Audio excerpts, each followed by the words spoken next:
Due to technical difficulties, we are joining the program already in progress. Nets, APTs, don't do that anymore, but it was pretty fun for a while. And I have a background in behavioral psychology. A quick agenda. Intro into some bug bounty data, because I mentioned I'm a data analyst. We'll talk about some bugs, actual critical vulnerabilities. I've got 3 new disclosures and 3 existing bugs from some other programs to talk about today. And then we're going to talk about if you are a program owner for a bounty, you work in your security team, how can you increase your signal to noise or get through the noise faster to find those high value vulnerabilities. And so basically talking about how can you get the most out of a bounty program. I'll do a quick summary with some call to action, and then if I don't run over, we'll have time for questions. This talk is not selling you on a bug bounty. I'm not going to tell you if you're ready for a bug bounty, what to consider. I'm not going to try to recruit you to be a bug bounty. If you have questions on any of these things, please see me after or during DEF CON. I'm here all weekend. But this is really just going to stay focused on critical vulnerabilities. So, getting started. Let's start off talking about Google. Google has a vulnerability reward program they call their VRP. They publish some statistics, not all the statistics, but some. And this does not include the Android reward program that was announced this year. It does not include the patch reward program, where they're rewarding people for actually writing fixes, not just finding vulnerabilities. And it does not include the Chrome reward program. What it does include is, Google.com, YouTube.com, Blogger.com, Google developed apps and extensions in Google Play, iTunes, or Chrome web stores. So there's still a ton of attack surface there for people to be looking at. And if you look at this heat map, I think it's fair to say that less than 20% of the submissions received cash rewards in their bounty program. This is off of Google's website. You can go take a look at it yourselves if you'd like. That whole big green section, that's noise. Those are invalid submissions. In the upper section where it says bug filed, no reward, those may be non-exploitable bugs that are not security issues. They may be potentially out of scope, but still a valid issue that needed to be fixed. It's down in the bottom right corner that you hit those rewards. And those items right there are what make this entire program worthwhile for Google. So looking at what that little corner, those rewarded bugs looks like broken out, the majority of their rewarded bugs earned $5,000 per bug. The majority of their payout was done in $5,000 chunks.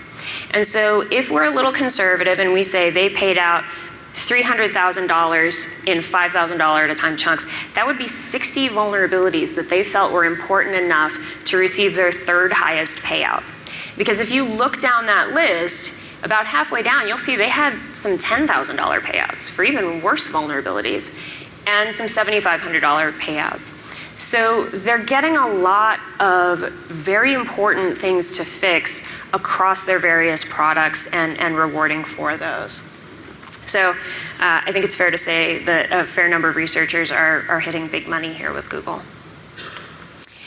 If we look at additional data about the volume of submissions that Google is receiving over time, it's dropping, which is natural. As vulnerabilities are being found and fixed, there's fewer vulnerabilities in the product. Additionally, Google developers are learning from the things they're fixing and developing fewer of them in the future. So you're seeing that trend line drop. However, as the trend line drops, what happens is you have to start increasing rewards to incentivize the researchers to keep looking. So in Google's own words, based on interviews, surveys, and this graph, we conclude that finding bugs in Google products is becoming harder over time, forcing researchers to search for more complex vulnerabilities. And that's why they, at various points during their program, increase the rewards to incentivize those critical finds to still be found. Google publishes some data on the geographic location of their researchers. Honestly, it's not my favorite way to visualize this data, but it gives you an idea of where their researchers are coming from, quite a lot in Europe, in Brazil, some in the US, quite a few in Asia. So that's a little bit about Google. Facebook also has a bounty program. And in their 2014 report, they indicated they had 17,011 submissions, which was a 16% increase over the previous year. That's a lot of submissions to go through. Think for a minute about receiving 17,000 bug reports in 365 days and triaging all of those. 61 of them were high severity. Now, they had an additional number of valid bugs as well. Obviously, they didn't just have 61 valid bugs, but they didn't publish that data point. So I can't tell you quite how many they have or what their validity rate of submissions is quite as visually as I was able to with Google. Their minimum reward is $500 though. So even something relatively low severity has a decent payout. They rewarded people in 65 countries with a 12% increase year over year. They've got 123 countries reporting bugs. So they have a global virtual test team at their disposal to go find issues in their application for them and get paid based on the find. So their payouts last year for those undetermined number of valid submissions out of 17,000 were $1.3 million. Paid out to 321 researchers. The average reward being $1,788. They paid their top 5 researchers worldwide $250,000. 5 guys. Those had to be important vulnerabilities. Or massive, massive, massive quantities of just vulnerabilities. But, chances are pretty good those were some important vulnerabilities, and we're actually going to talk about a couple of them later that hit the news. So if you look at it, they give some country-by-country data on their top 5 countries. India, far and away, highest volume bug submitters. 196 valid bugs came from India in 2014 to the Google program, to the Facebook program. Egypt is number 2 with 81 bugs. The United States hits 61 bugs. UK, 28. Philippines, 27. But this talk is not about bug volume. This is about high-value bugs, critical bugs. Critical bugs pay higher, so let's look at what the average payouts were. In India, average payout was $1,343 per bug. Remember, their minimum was $500, so they're getting some good bugs there. In Egypt, $1,220. In the US, $2,470. So they're getting higher severity bugs out of a lower number of submissions in the US. UK does even better. And the Philippines is down around $1,000 per bug. This totals out in those 5 countries to $619,000. That's only 48% of their total spend last year. So they got a lot of good valid bugs to go fix, and several of them, those 60 plus bugs were critical or severe. GitHub started a program last year, and they celebrated their 1-year anniversary recently. So happy birthday, GitHub Bug Bounty program. They had in 2014 73 vulnerabilities fixed out of 1,920 submissions. Don't worry about the calculator, I figured it out. That's 3.8% of the total submissions got fixed.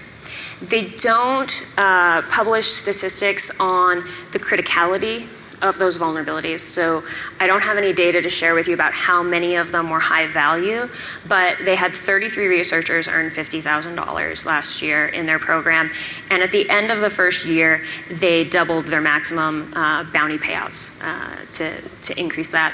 Now, I showed you a previous chart where it showed that the Google submissions were dropping over time, and so they were increasing their payouts. And you'd think, after only 1 year, why is GitHub raising their payouts? Because their submissions drop. This is a really standard sort of distribution for a bounty program. When a bounty program is new, you see a really high spike, and then it tapers off. But the nice thing about this is you see they continue to get vulnerabilities throughout the year. I spoke with Zane Lackey, who used to be with Etsy and ran the Bug Bounty program there, and he told me they had some critical, terrible vulnerabilities that didn't come in until 6 to 8 months into the program. It took a little time to find them, discover them, write the proof of concept. So they come in at various times. So it's not necessarily in the first 48 hours that you're going to see the entire earth burn below your application, but they do come in. Microsoft got into the bug bounty game. They're doing it a little differently, and they don't publish any data on the volume of submissions. They just have a Hall of Fame for their valid bugs. They have an online services bounty for Office 365 and Azure. They have 46 rewarded submissions, but they only started in September 2014. So that's just getting off the ground with 46 submissions. The reward amounts are not published, but you can see the list of who was rewarded. And it's anywhere from $500 to $15,000 depending on the severity of the vulnerability. They have a mitigation bypass bounty program, and this pays up to $100,000. And this is for novel exploitation techniques against protections built into the operating system. So when we're talking about Google or GitHub or Facebook, we're primarily talking about web and mobile applications. You get into Microsoft and you're seeing bounties on complex, research-heavy vulnerabilities in the operating system. On top of that, they offer a bounty for defense on top of the mitigation bypass. So if you come up with a novel way to bypass a protection feature in the operating system, that's the mitigation bypass. And if you also come up with a defense approach to fix that, you can earn an additional reward on top of that. So with the two different models, they've got the online services and the software bounties, they have some different ways of acknowledging these things. So for either software bounties or online services, the Hall of Fame indicates you received a financial reward for your submission. In the software space, when the issue for is patched and goes into a security bulletin and has a CVE associated with it, there's an additional acknowledgement in the bulletin with the CVE. For online services, you still have that Hall of Fame. They also have an acknowledgement page for researchers who submit an issue that doesn't end up receiving financial rewards but is valid. So again, you've got two different bounty models, and it may seem like one of those, well, duh, kind of things, but there's very different profiles of the researchers who do the work. And so understanding this is also pretty interesting. As you can see from the software side of the house, most of the researchers are in North America, Asia, and Europe. But you get into online services, and you have the vast majority of researchers in India. And so that plays into maybe why Facebook had so many submissions from India. And we're going to talk a little bit more later about some of the unique challenges of getting great high quality submissions from a very diverse global crowd who English may not be their first language. And their training may be a little different than what we're used to. So we'll talk about that in a little bit. And just to show some of the data on the payouts for Microsoft in the mitigation bypass category, you see people making anywhere from $25,000 to, I believe the largest one on there is $125,000. And this is some pretty impressive research. These guys have done good work. And this is all available online. So it turns out I have a lot of data. And so I'm going to share a little bit about some of our customers. We recently released the State of Bug Bounty report, and we provided a tremendous amount of data across 30 months of running bug bounties on 166 different customers. We cataloged 37,227 submissions, of which just under 8,000 of them were non-duplicate valid vulnerabilities. There were an additional, basically, of the near 40,000 submissions, close to 20% were duplicates. And those are valid, but they're not first to find. They're not unique findings. You still have to handle those and triage those. But so we had about 8,000 valid vulnerabilities that were original. Of those, 3,621 were financially rewarded, and that does not mean that there were only 3,621 that were important enough to receive money. There's a number of bounty programs that are actually not bounty programs, they're disclosure programs where they're providing a framework and an assurance and a service contract, a social contract with the researcher that if you find a vulnerability in our product, we won't sue you. Like, we will work with you to fix this. We appreciate it. We're going to recognize you. We're going to put you on our Hall of Fame. Maybe we'll send you a T-shirt or, some sort of acknowledgement. And the researcher goes into that project knowing there's no financial reward, but works on it anyway. Sometimes they're charity programs. And so of the near 8,000 valid vulnerabilities, 3,600 got rewarded. We paid out $724,839. The average reward was $200.81, but our top reward was $10,000. Of those 166 programs, each one of them got at least, on average, 4 critical or high severity vulnerabilities. Some of them may have only gotten 1. I've seen others that got 12. It varies, of course, depending on the security of the application. But pretty much every program is getting really critical and severe vulnerabilities. We had a total of 729 high priority and 175 that were rated as critical. Okay, so high priority, critical. Here's an example of what that means for us. A P1 is our critical, and so for example in web applications, that would be something that allows remote code execution, elevation of privilege, SQL injection, things like that. And then the severe or the high impact has to do with lateral authentication, stored cross-site scripting. It's going to affect the security of the platform and processes. So that's what we're talking about when we're talking about high and critical impact vulnerabilities, or P1s and P2s. And so who's finding these bugs?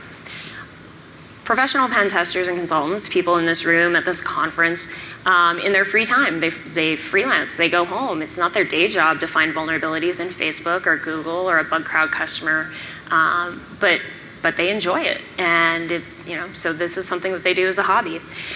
We get a lot of former developers, QA engineers, and IT admins who decide to get into security and get into application security.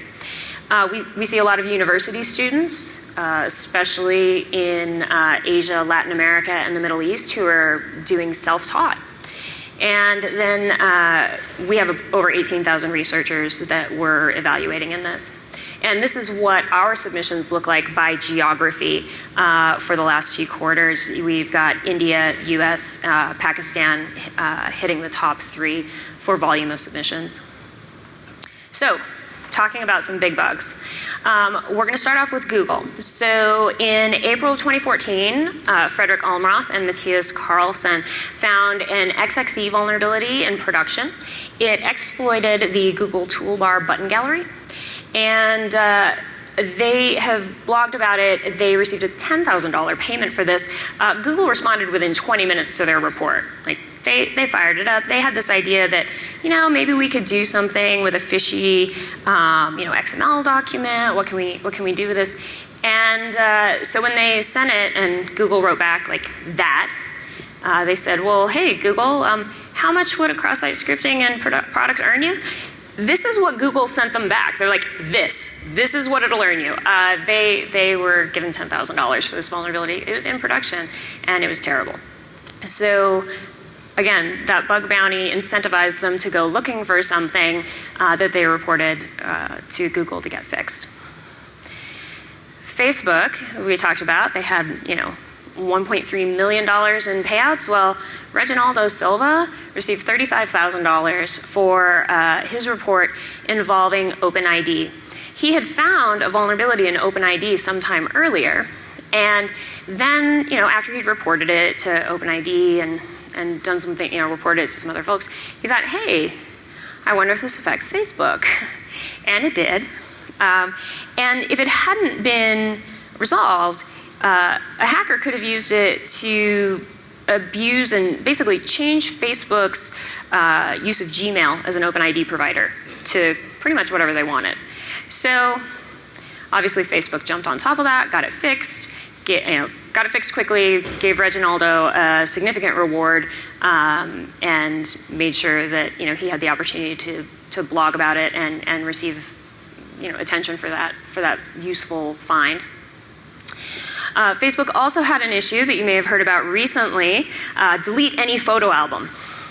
Well, this isn't something he found by running a scanning tool or a fuzzer.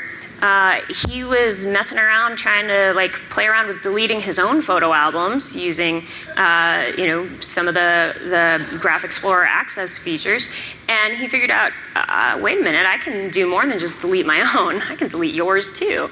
And so he reported that to Facebook, and obviously they fixed that as well and got that taken care of.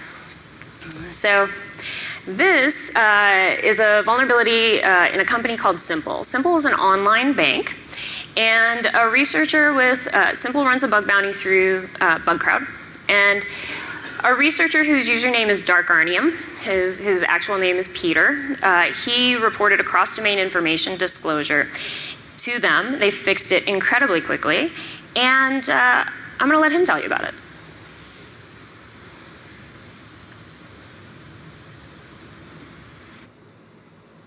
I think. Quickly and professionally to this report, the initial response was provided in less than a day, with the patch being pushed to production not long afterwards. As this issue has been patched, I've replicated this behavior for this presentation and included a few screen captures from the process. As an aside before I start, kudos to Simple for actually using HSTS on your website. A very quick test of 8 well-known banking institutions and financial providers yielded one other site configured to use HSTS. This vulnerability was found by running through Simple's sign-up process while capturing all traffic for review. After the process was mostly complete, and I say mostly as I didn't bother completing account verification for this testing account, the captured traffic was reviewed for anything that stood out. From a quick glance, I found that there was something very interesting about the boot.js script loaded when a user logs in. As shown in the screen capture, this boot.js file seems to contain some interesting data assigned to the Windows Simple boot data variable as a string of JSON. If we re-indent this JSON so it's a little bit more readable, you can see here that this JavaScript file appears to have been personalized with quite a lot of user information. Phone number, email address, date of birth, full name of the user, everything's here. Unfortunately, however, there did not appear to be any one-time tokens or XSSI mitigation in the returned output. As a result, something quick and dirty like the following JavaScript snippet embedded in a website would be enough to access any of this information in a drive-by fashion. That is to say, a user only needs to visit a website containing this code, or a slight variation thereof, after having recently logged into Simple to have this information harvested silently in the background without their knowledge.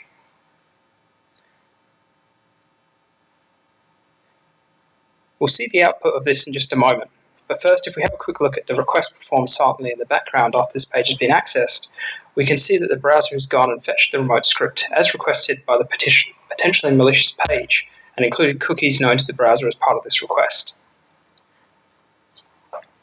It's worth noting that the cookie header here is a little bit messed up as I've chopped out any one-time strings from the output. That said, now that we've confirmed this data is able to be accessed quite freely cross-domain, let's give it a proper shot and see what happens. Yep, all data is accessible to our external domain. From here, it would be quite trivial to silently save this information and render something innocuous to the page, or redirect the user elsewhere. As mentioned at the start of this presentation, Simple have since patched this issue and removed all sensitive data from this boot.js script. Thanks again to Simple for their quick turnaround, and to BugCrowd for making it easy to report and track this issue with them. Alrighty. So, am I on yet? Can we come back to there? Okay. So, Simple didn't know Peter. Peter wouldn't have been lined up for a pen test contract, but by running a bug bounty, Peter was able to go and find that, get it reported, get it fixed in under 24 hours for Simple. Next up, we have a bug in an application called Smartsheet. Smartsheet's an online collaboration and business productivity software application. They have web and mobile applications with 65,000 customers and over 6 million users. Their customers include Google, Cisco, Uber, Toyota, Facebook, a number of companies. Clifford found a way to take over any user account without any interaction. This was his first private bounty invitation. He's based in the Philippines, and when the program launched, it was midnight his time, so he stayed up to work on it, because he's pretty excited about working on these things. I like sleep, but okay, whatever. And he found an indirect object reference that led to an elevation of privilege, completely no user interaction whatsoever. So this was a bug in the import user feature. There were 4 different user roles. There's licensed user, system admin, group admin, and resource viewer. The problem was there was no check whether the user who was requesting the import had the right privilege. So he simply followed the import process as you would just every day. I'm going to import some users. But before he hit the import button, he fired up an intercept proxy. And what he used was burp. And he changed the value of parameter 1 to the victim target account. And the account numbers, they were parameters, were numbers. And the thing is, the verification email got sent to the imported attacker controlled email.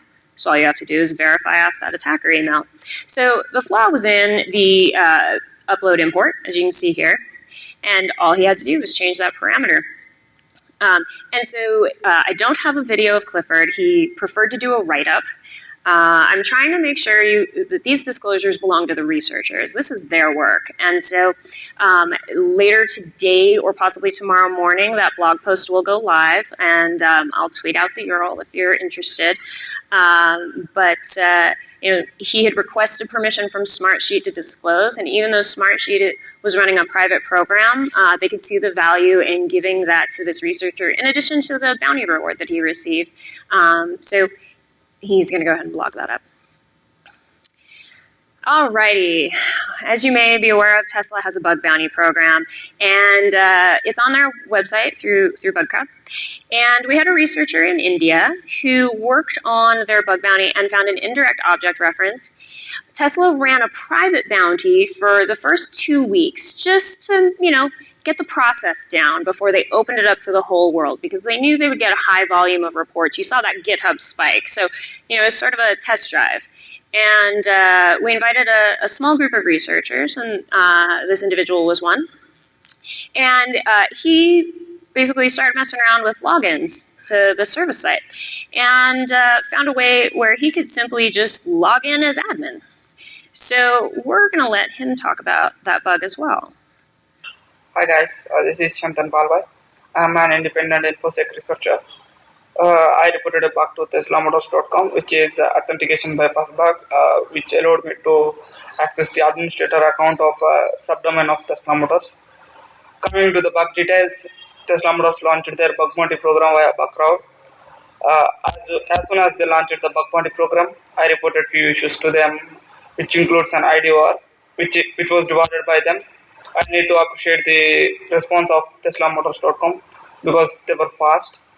And after a day, they launched their bug bounty program. I was playing with the subdomain of TeslaMotors.com, and while fuzzing the URL, I just added a /admin to the URL. I was expecting a 404 response, but I got a response of 302 redirect to some static.teslamotors.com. So I drafted my intention. So I just poking into the URL, and I again appended the URL /admin/ some random text, which gave me error access denied. So I made a confirmation that the admin panel of the subdomain exists. So I did a fast directory brute force where I was able to find a modules folder where there is no authentication on that URL. So which allowed me to edit or delete some existing documents or even to add a new document. Again, I need to appreciate the response of TeslaMotors.com, where they come back with a beautiful response and they patched the vulnerability in less time. Making this as an opportunity, I would like to thank my friend NB Sriharsha, who gave me the idea of getting admin panel.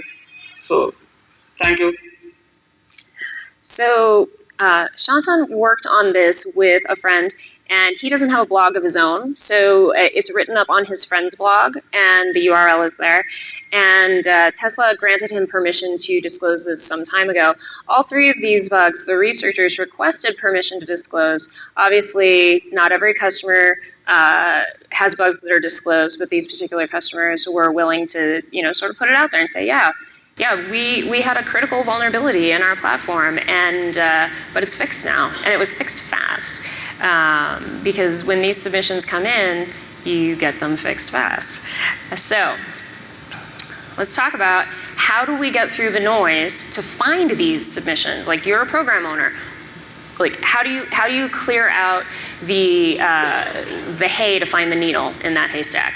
So let's talk about submission framework and expectations.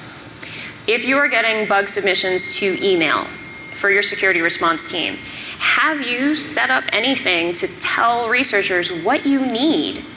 Do you need an attack scenario first before you go into, do you want to know the security impact? Do you use the STRIDE model? Do your developers respond better to using a DREAD model? What is the language that your organization uses?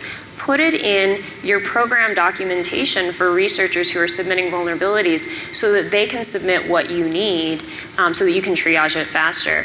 And this is whether it's an email or a web form, just make sure they know how you work because most researchers are more than happy to put it in a format you can use because it's in their best interest to get it triaged quickly as well.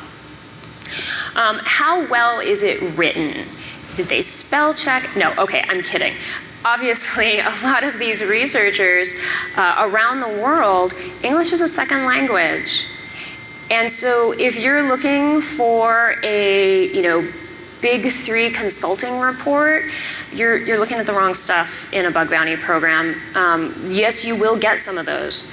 I've seen researchers submit a 7-page PDF that beautifully outlines every piece of the vulnerability, mitigations and workarounds, recommended remediation, and that is a thing of joy when it comes in.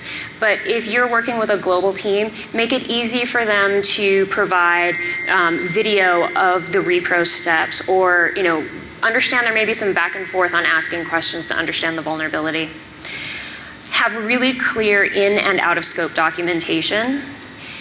And understand that sometimes you'll get a valid bug that is neither listed on your in scope or listed on your out of scope. And have a plan for how you handle that. My recommendation is if you're going to make a code change, reward it, and then update your bounty documentation to either put it on one of those two lists, that type of attack or that area. So that the next time it comes up, it's really clear and quick for you to know what do you do with that. This is an example of how Facebook sets expectations in submissions, for example. So these are things that you can do. Other companies are doing it. You won't be sort of the first one out there trying to say, here's how I want it. Well, there's other companies doing that too, and you can even start from their model and make modifications of your own. Other ways to reduce noise, guidance and training. And not every company is going to set up their own, Google Bug Hunter University or the Bounty Hunter's Guide or a forum. But know what resources are out there in those programs and start pointing your researchers at them. When you get a report from someone who maybe doesn't completely understand what an XXS is, there's online documentation you can point them to. Or if someone's sending you false positive burp suite results, there's information you can send them to that you don't even have to create that will tell them, hey, you got to validate your results. And that's going to get you better submissions in the future. It does take, an extra 2 minutes, and that's why it's helpful if you're familiar with what's out there. Again, the clear in and out of scope documentation. I'm going to say this a few times because it's really just that important. If something is out of scope, it gets really quick and easy to be like, nope, out of scope. Out of scope, we told you it was out of scope, we're not rewarding that. This is an example of Google's scope sheet. These are the non-qualifying vulnerabilities. If you submit something on this list, they're just, nope, out of scope. And what's more, if a researcher submits enough things that are out of scope and keeps getting told out of scope, they're going to stop doing it, which is going to cut down on your noise. Sorry. Direct performance feedback.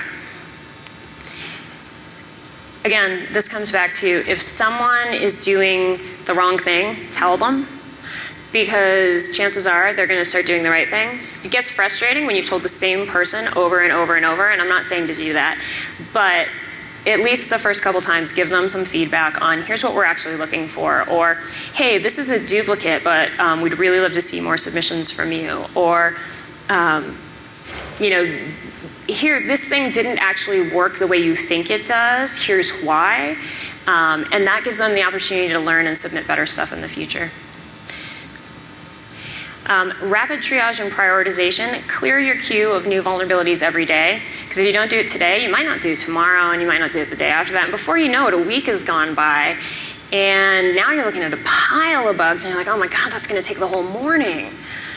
I'll do it after lunch. And then the guy in the queue next to you comes and wants to play ping pong, and then a week's gone by, and just clear it every day. Otherwise, you get behind, and it just makes it harder. Communicate your priorities. As I said, that prioritization list cuts down on your arguing with researchers about how you're rewarding. How do you deal with duplicates? Duplicates at the P1 and P2 level are pretty uncommon, because you fix them fast, and then nobody else finds it usually because you fixed it. But those P3 and P4 vulnerabilities, you're going to keep getting reports on those if you don't fix them quickly, and that has a few problems. One is you're spending operational time telling researchers, sorry, that's a duplicate, sorry, that's a duplicate, sorry, that's a duplicate. If you're getting that same bug reported to you once a week by the bounty hunters, that means it's being found once a week by the bad guys too. So maybe you want to fix those, as quickly as is practical. I'm not saying that, you should fix a P4 in 7 days, but, don't let them languish for months and months. It also creates a really bad researcher experience, and they may just stop looking in your platform completely. Having a defined vulnerability taxonomy. This is not only the prioritization model, but also defining how are we going to pay out for these? What's the prioritization model, not just among the security impact, but among features and in your development team? That can really make it clear what the business impact is and what you want to do with those. And for example, LastPass basically took an existing prioritization model and then adapted it to their business needs, because what's important to LastPass may not be what's important to Pinterest, which may not be what's important to Western Union. So make those modifications. And they went the extra step of putting their minimum payout based on priority. Again, cuts down on discussion and debate about what a bug paid out for. And it makes triage a lot faster, because you're not sitting there going, this feels like a $200 reward. And maybe you're just hungry because you didn't eat lunch. And if you had eaten lunch, maybe you'd give them $300 because you'd be in a better mood. Just have that standardized. So is it worth the hassle? Now, these are quotes from customers who didn't really want to be attributed. But they did actually say this when some bugs came in. One of them said, in Mortal Kombat terms, it's a fatality. We had another customer who said they were doing a 2-week proof of concept program, and they said, this one bug justified the entire program. If we don't get another single bug, this bug was worth it. They had it fixed in production within 24 hours, and it was a remote code execution elevation of privilege on an IoT device, and they could have just deleted all of the devices in the entire network. And the customer was like, this is fantastic, this is completely worth it, even with the noisy submissions to deal with. How to reduce noise. Publish and stick to your program SLA. And I call it an SLA because you have a commitment too. It's not just what you expect from the researcher, but what you're committing back to them. So if you're saying, we will respond to this type of bug in this time frame, and they start bugging you in a shorter period of time, you're within your SLA. you don't have to worry about that quite so much. Stop rewarding bad behavior. If you have a bug bounty program and you take no advice from me today at all, take this piece. Stop rewarding bad behavior. I have had multiple customers, not just bug crowd customers, but bug bounty program owners across the industry say they've given someone Hall of Fame credit just because they didn't want to argue anymore about, like, this is not an important bug. I am not giving you a reward. And the researcher will be like, well, at least give me Hall of Fame. Like, can I get Hall of Fame acknowledgement even if you're not going to give me money? And they'll get tired of arguing. They'll be like, fine. That's encouraging more of that behavior. And it's diluting the value of your Hall of Fame. So there's a few options. You could start publishing CVSS scores with your Hall of Fame. Okay, these people are on my Hall of Fame because they submitted a CVSS 7.5 and 8.3. This guy did a 2.4. That's one way to extinguish the behavior. You could also just say no. You could have a Hall of Fame over a certain severity level and simply an acknowledgements page for anything else. I know of an organization that does, you only get on the Hall of Fame once a year. Of course, that's the baseline expectation. If you were to submit 5 really fantastic things, they would absolutely find a way to acknowledge that and reward you. And don't create bad behavior. Reward consistently. Reward fairly. Fix quickly. And again, with the documentation. If it's super clear what your program is doing, the researchers are going to snap to that as best they can because it's not effective or profitable for them to not work within the confines of your program. So, this is just 2 slides, so we'll hopefully have a couple minutes for questions. Conclusions. Yes, a bug bounty can absolutely find critical vulnerabilities. And in companies of all sizes. And a lot of, like, you may, if you're into the whole bug bounty scene, you've probably heard of Frederick and Matthias. But chances are, all the other people I talked about today, you probably haven't heard of. Maybe Reginaldo. But these are people around the world, in the Philippines, in India, in other countries that you don't see at conferences, you're not interacting with on a daily basis, and you're bringing their talent and creativity and technical skills into your virtual security team. The call to action, I told you, writing scope documentation, I will tell you that over and over again. Clear submission expectations, providing researcher feedback, staying consistently engaged and rewarding good behavior. Those are like the 5 golden principles of running a healthy bounty program if you choose to do that and getting the most out of the submissions that come in. So, do I have any question time left or did I run over? I have 5 minutes for questions if there are any questions. Are there microphones for questions? And I'm sorry, I can't see anyone in the audience from the lights. Have you ever heard about people that reported issues like that to researchers and the company saying it was not considered critical and eventually they fix it as a critical? So the question was, have I ever heard of researchers submitting things, the customer says it's not critical, but then later the customer comes back and does actually fix it as a critical? And I can tell you in our managed programs, we have had researchers come back and say, this customer said it won't fix, it's been 8 months, and it doesn't repro anymore, which meant they fixed it. And we will go back and make sure that that's done right. Now, but that we're a managed service, so if a company were running its own bounty program, that would be between the researcher and the company, and that can happen for a variety of reasons, obviously. But it does not sound implausible. Can you speak to the benefits and drawbacks of allowing clear text communication versus encryption when you're doing it? So the benefits and drawbacks of clear text versus encryption during communication, you're talking about critical vulnerabilities, so those should be encrypted. They're really hard to do encrypted. Like PGP, not user-friendly. Neither is GPG. I can't tell you how many times I've screwed those things up. I've had people who've been in security for years accidentally send me their private key. And it's not that they're incompetent, it's that it's not user-friendly. And so, Personally, I like a secure web form, but again, that's only as secure as your website. So, definitely wouldn't do it in clear text though. And we actually, I think, have people at the microphones. I see people standing. Let me go, there's 2 here and 1 here, so I'm gonna go left, right, left. So I was just wondering why you didn't decide to, why didn't you mention the Chrome bounty program? Because I've actually looked at the vulnerabilities fixed over the past few years, and I noticed like over the past few years, their critical severity of vulnerabilities has declined significantly. If you look at 2014, I believe only 2 critical vulnerabilities were patched, and the rest are just high, medium, and low. And what are your inputs on that? Honestly, it was just simply a function of time. I just grabbed the piece of VRP that was documented and available. But yes, the Chrome program follows that same trend where the criticals are declining in frequency, and that's what you would see in a successful program as we're weeding out more and more of the high severity vulnerabilities.